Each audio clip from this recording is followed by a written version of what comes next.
So let's start off really easy. You have probably a totally unique job. Can you explain to us a little bit about what your day-to-day is on set? Yeah, I mean, it was crazy because every day was different. Like one day I might have to work with the props department on an illusion such as Lizzie Kaplan getting her head chopped off. Yeah. And trying to figure out how to design that. That actually took 3 months for us to design to make sure that it could be done in scene without any CGI. And then I had to work initially with a stunt woman to make sure that we didn't injure or hurt Lizzie. Right. But then when I got it to a stage that the stunt woman was happy with it, then we could put Lizzie into rehearsals. So that could take a couple of weeks. Then another day I would work with Dave Franco on his card spinning and card throwing techniques and make sure that, in the card heist scene that happened, that all that stuff could really be done in real life. Mm-hmm. So all of the actors were practicing their card throwing and card spinning. Another day then, there's a fire breathing sequence in the movie, and I literally just said on a whim to Ed Solomon, wouldn't it be cool if Mark Ruffalo grabbed a thing and fire breathed onto one of the guys and set him on fire? And Ed said, yeah, that's a great idea. But then I literally went out and got paraffin oil and taught myself how to fire breathe. So I've got footage of me with the stunt guys setting them on fire. So every day was different, and that's what made it brilliant for me, And because you worked on the first movie, did you feel a certain amount of pressure to outdo yourself this time around? Yeah, there's always that pressure, you got to come up with the goods, and very often, for whatever reason, we might have to change script or change a scene, and we'd have to change it quickly and overnight, and there's always a little bit of pressure coming from the top in Lionsgate when you have to do that. Sure. And you got to meet that pressure head on, and you got to just deliver the goods as best as I possibly could, and I suppose the end result is the movie, which is doing nicely abroad and did very well here, so I think we're all very proud to be part of its success, So not to put anyone on the spot, but which of the actors were the most capable at their tricks?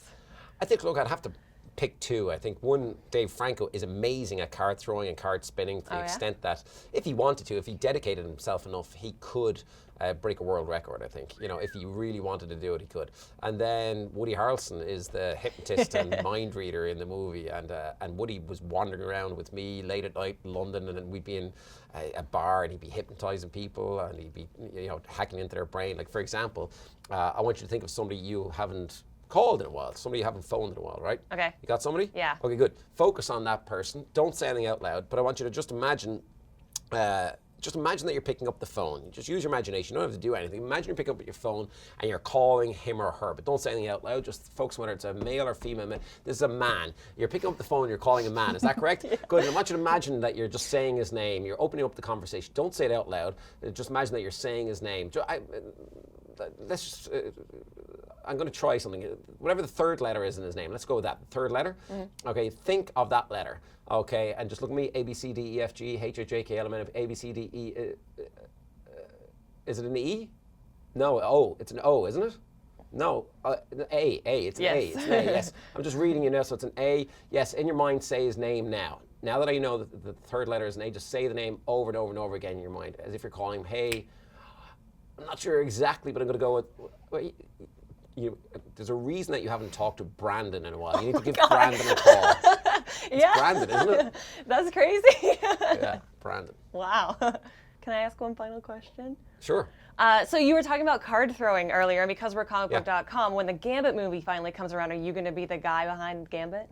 I haven't got a call just yet, but when you see this, call me. I'm up for it. Yeah, for sure. So no, I haven't got a call yet, but maybe. Who knows? Let's see. Here, look. Let's teach you quick card spinning. 3 seconds.